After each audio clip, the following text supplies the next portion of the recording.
Today we visit one of America's premier in-ground tree farms to take a behind-the-scenes look at what it takes to take a plant from cutting to market. You won't want to miss it, so stay tuned as we garden smart in Oregon. These moments of beauty and relaxation are brought to you by Proven Winners Flowering Shrubs, where every plant is performance tested, leaving you free to just enjoy. Find our award-winning shrubs at your local garden center. Bring the outdoors into your everyday life. Bass Pro Shops can outfit all your adventures, even those in your backyard. Bass Pro Shops, your adventure starts here. DRAM has been providing gardeners with professional equipment for over 75 years. DRAM products feature 9 water patterns and are designed to nurture your plants with a shower of rain. DRAM for lawn and garden, available at garden centers near you. You have to rely on your gear. The way it feels, the way it does exactly what you need it to do. The F-Pace, how Jaguar makes an SUV.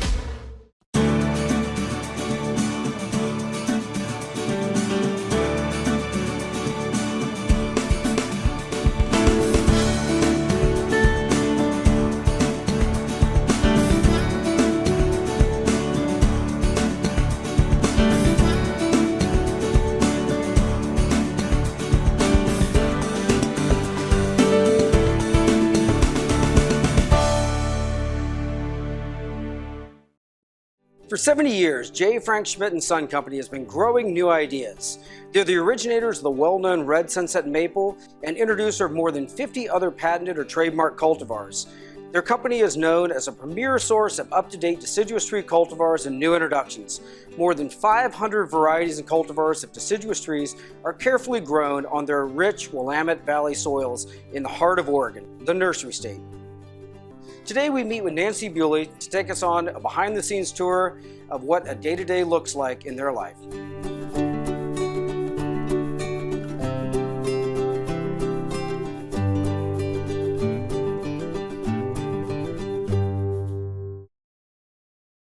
Nancy, thank you for joining us. Welcome to GardenSMART. Well, thank you. Thank you for coming to see us at J.Frank Schmidt Son. Awesome. Sometimes when we go to our retail garden center and we see that beautiful 5-gallon container of that plant that we've always wanted in our garden, we may not know how much work and effort goes into that, especially when we're looking at really big trees that, say a landscaper's installing on a job that was field dug. There's years and years and years of hard work that goes into that, and today I want us to walk through that whole process and hopefully we'll gain a deeper appreciation for all the work that goes into it. Well, it's great that you came because there is an incredible amount of work that happens behind the scenes over a lot of years to bring that 5-gallon tree to the garden center. Yeah, so we're here in the greenhouse, and this is a propagation greenhouse. This is very near and dear to my heart as it's what I did for nearly a decade of my life. And this is a great place to see where a lot of it starts. Of course, everything in this greenhouse, these are all vegetative cuttings, right? Right. These are all grown from cuttings or tissue culture cuttings. This is about 2 months worth of work here. It's just, they propagate really quickly and we have the systems down, and we have a lot of different varieties here that are ready to go out for fall planting. Okay, and so when we talk about vegetative cuttings, I think this is a lilac here, but I think this really demonstrates well what's going on here. So they're using just a very small piece of stem material. They're then dipping this into a rooting hormone. Correct. And then sticking it into this tray. And so there'll be misters in the house when they're running, so they're getting just little doses of fog or water to limit the transpiration of the leaf. Right. So that and the whole goal with propagation is we need this little guy to survive long enough to put on roots. Right. Yeah, I call this the solar panel when I give tours. A cutting, it's a cutting. There's a bud at the bottom and a solar panel at the top, and this is what powers the rooting. So you also have significant seedling blocks too. And let's talk a little bit about the difference between the seedlings and why would we do a cutting instead of a seedling? Well, seedlings are propagated naturally through tree sex, if you don't mind my saying. But so you have genetic diversity, and so you also have a lot of variation. Variability is great, But when you need, there's reasons for both. Cultivars, you have consistent quality. You know how that tree is going to perform because it is from a one parent tree. Right. And so other ways that we can maintain the consistency of a cultivar would also be through budding and grafting, which there's a lot of that goes on here as well. Yeah, we do. We grow about 500 different varieties and cultivars of trees, and mostly deciduous, and each one has a different process. So we do what's best for the tree. Like we've found over the years that this is the best way to propagate this tree, and oaks, most are from seed. And so as we tour the nursery, you'll see all our different processes of the many ways we bring trees to market. Right, so the difference between something that you would do from a vegetative cutting or say budding and grafting, they're both clones, but you would bud and graft in cases where the plant didn't really like to be rooted vegetatively. Yeah, like this, the red maples, this is just 2 months, and look at the roots it's put out already. That's impressive. Yeah, and so and being on their own root, it has a strong root. Some trees don't have a strong root on their when you do them vegetatively, so those are done from seed. So just each tree has its own formula for success. Right, and so the next step in this process, and we see the workers right now are starting to bring these containers out of the greenhouse. So are these going to the field at this point? The largest ones will be fall planted and in the fields, lined out in the spacing that they'll be grown for several more years. The smaller ones, like this little guy, will probably go into one of our transplant blocks, and it'll be another year here, and then it'll go to the field. And so with the seedlings that you're growing right now, at some point in time, you're going to run an undercutter. They're basically going to be excavated or bare rooted. And then they ultimately end up being lined out in the field as well, right? There's so many variations that each variety is different. Yeah. So some we need to slow down their growth by undercutting them, by transplanting, and others we'll keep in the greenhouse longer so that it has more chance of success once it gets in the field. So really important to grow good roots, and that's really something that starts right here. The trimming, the transplanting, and people see the tops of trees and think that's, but what's underground is just every bit as important, and maybe more so.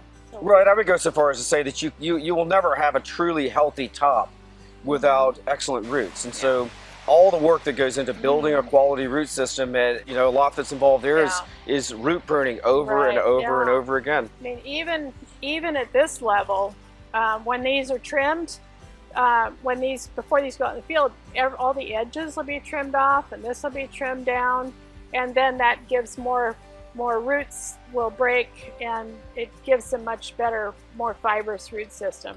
So, and that's what we're looking for, is this fibrous, and this will take right off when it's planted again.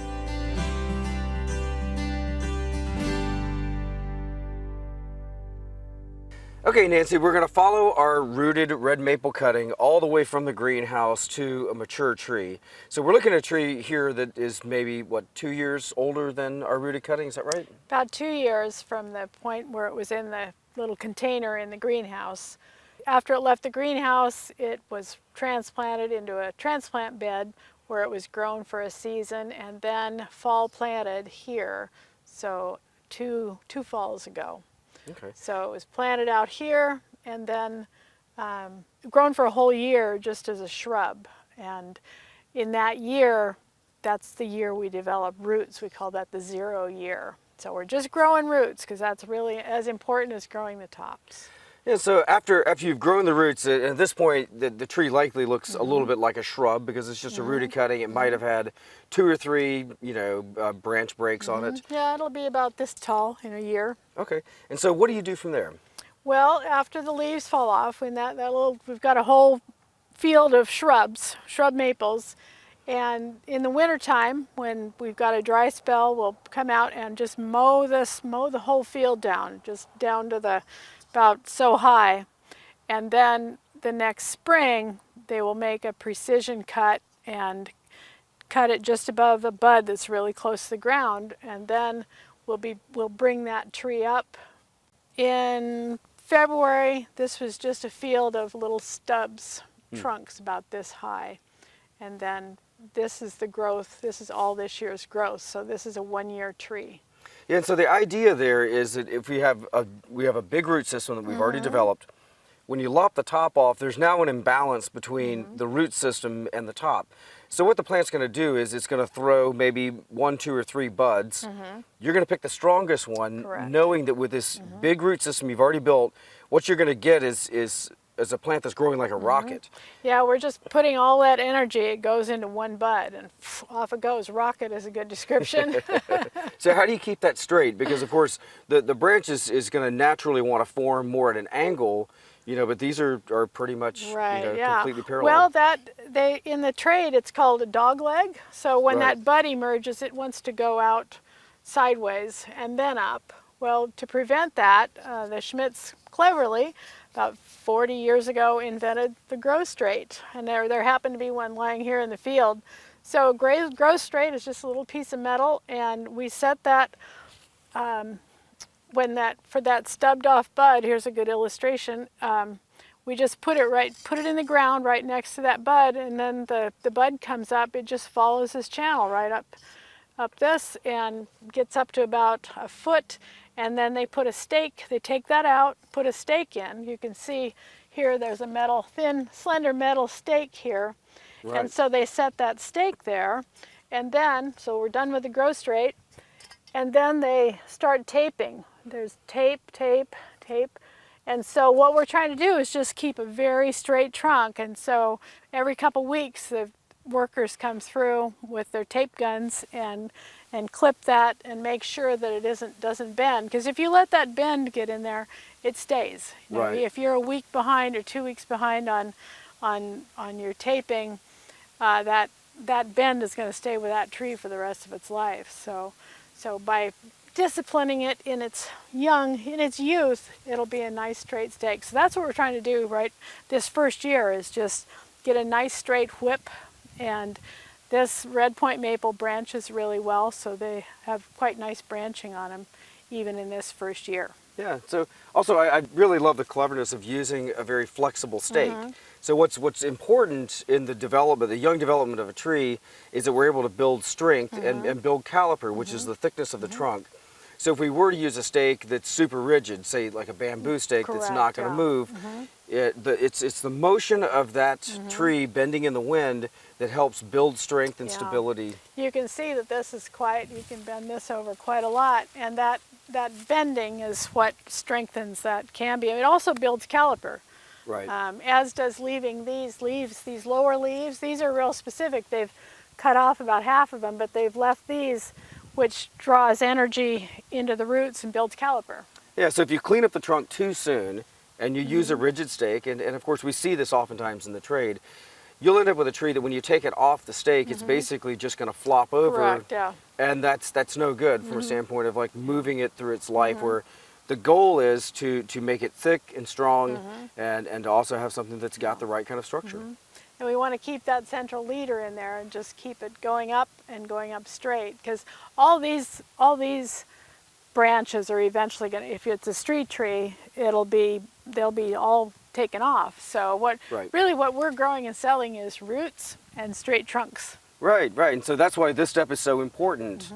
So let's go take a look at the field of one that's, say, maybe 3 or 4 years old and see where our tree is.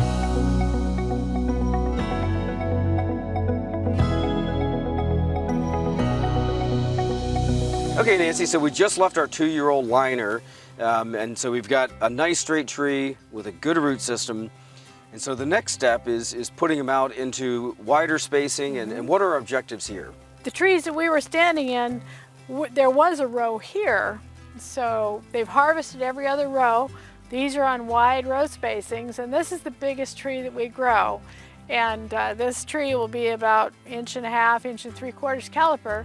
The objective is just to have a finished tree to send out to growers. Most of these will go to other growers like in Illinois or Kansas or Kentucky, all over the country. So we will dig these as bare root trees, and we have a digging machine that drives over the top, and there's a U-shaped blade that goes underneath and uproots the trees, and then they are picked up, graded, and stored, and then shipped generally in refrigerated trucks, and they go to other growers who will either put them out in their fields to grow to 3, 4, 5, 6-inch caliper for another 3 to sometimes 7, 10 years, depending on how big they want the finished tree to be. Or in containers in the southeast, or in California, a lot of the trees go into containers, and they'll just be shipped bare root to other markets to be grown locally in their local conditions. Yeah, so the spacing is very important as we matriculate through every year of the tree. When it's young, it of course is appropriate to keep them very close. And think about like a pine forest. They have nowhere to grow but up, and so that's what keeps them very, very straight. Is the light that the tree's getting is mostly just coming from the top. Correct. So it only has one direction to grow. So that's important when it's small. That kind of agriculture makes sense. The bigger they get, though, you've got to start adding more and more space. So here we're on maybe like a 3-foot spacing. Yeah, it's a 3-foot spacing here. Yeah, and so it gives the interior branches sunlight too, so that it'll grow in a nice rounded way, balanced. At this point, we're starting to select. These are the structural limbs of the tree. So from about 5.5, 6 feet up, it's very important that at this point you're paying attention to, okay, what are the bones of this tree going to be? And so what does that mean from a standpoint of the way that we prune this tree at this age? Well, these trees have been pruned their final time. This winter they were pruned we come through with tractors and platforms, and they will have nipped the top bud out and then taped it so that we keep that central leader, and then the pruning promotes balanced branching. Right. And so are they going in and selecting specific scaffold branches? Yeah, they'll have taken out like every other branch to make sure that there's a good rotation and no crossing branches. Right. It's really important not to have crossing branches. And so they've chosen, just kind of opened up that canopy so that it's a really nice balanced canopy. Right, and opening up the canopy also allows more light to come in, and so that's part of structurally building something that, when it is, a big 25, 30-foot tree, it's important that the thought process was put into it as a young tree here, so that something is structurally correct. Crossing branches when a tree's small, not that big a deal. But you fast forward 5, 6, 7, 8 years, and those crossing branches can be really problematic. So yeah, every year these get a winter pruning, and which always selecting for that good structure. The younger trees, you remember they had branches down here, well, those have gradually been taken up as the tree grows. They're important as a young tree to help build the caliper, but we've taken them up to this height so that they can either go straight into a landscape or be planted out to be grown on. And so at this point, we don't require a stake. We've already built a strong trunk, and we want as much of that wind motion as we can possibly get. It's really, really stout. Yeah, absolutely. So are we doing any root pruning at this phase? Not on these, but the year before, the young trees would have been root pruned. Some of the more vigorous trees, like the liriodendrons, they're root pruned. This is a little better mannered. And so the goal at this point would be to have a really, really furry, intense root system, a straight trunk, nice central leader, and so this tree's ready to go out. Good shade. Yeah, it's nice. Yeah.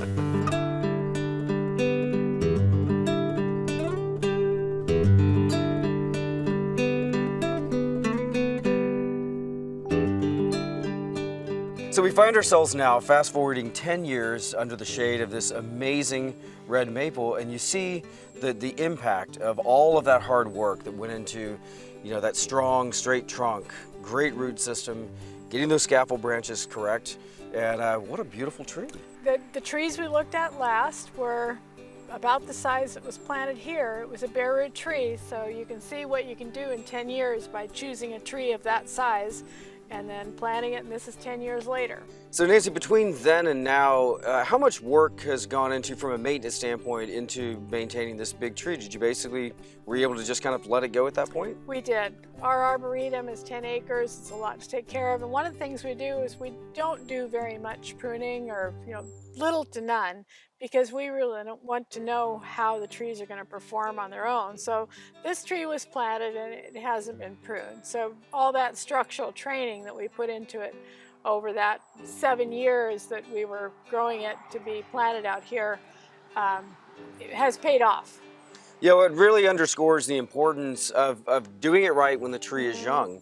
And the fact that someone who would buy a tree at that size is able to basically plant it and then walk away from it. And it looks like this. It's amazing. Basically water and a little bit of fertilizers. And when you plant a tree, you need to keep an eye on the its structure and prune out crossing branches and so on. But if you've bought a high quality tree, there won't be crossing branches, and you really can't plant it and enjoy it. Well, Nancy, thank you so much for spending the day with us. We learned so much from you, and it was awesome following our little red maple from its infancy all the way up to its adulthood and seeing all the things that happen along the way. Thank you so much. Well, thank you.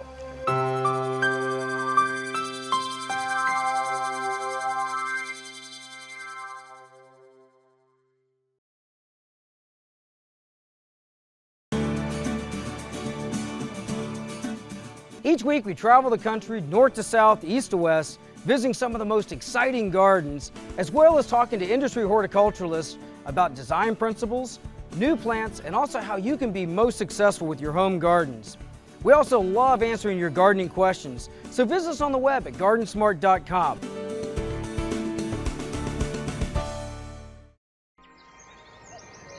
These moments of beauty and relaxation are brought to you by Proven Winners Flowering Shrubs, where every plant is performance tested, leaving you free to just enjoy. Find our award-winning shrubs at your local garden center. Bring the outdoors into your everyday life. Bass Pro Shops can outfit all your adventures, even those in your backyard. Bass Pro Shops, your adventure starts here. DRAM has been providing gardeners with professional equipment for over 75 years. DRAM products feature 9 water patterns and are designed to nurture your plants with a shower of rain.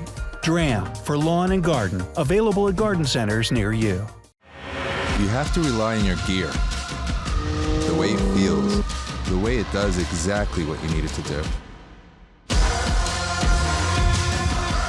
The F-Pace, how Jaguar makes it SUV. Today we've taken a walk through the fields of one of America's premier nurseries and learned a lot of what it takes to produce one of the best trees in America. If you have questions about anything you've seen today, visit us on the web at GardenSMART.com. You can also find us on Facebook and Instagram. And remember, even if you're a master gardener, there's always more to learn. So join us next week for more great gardening tips and ideas as we garden smart.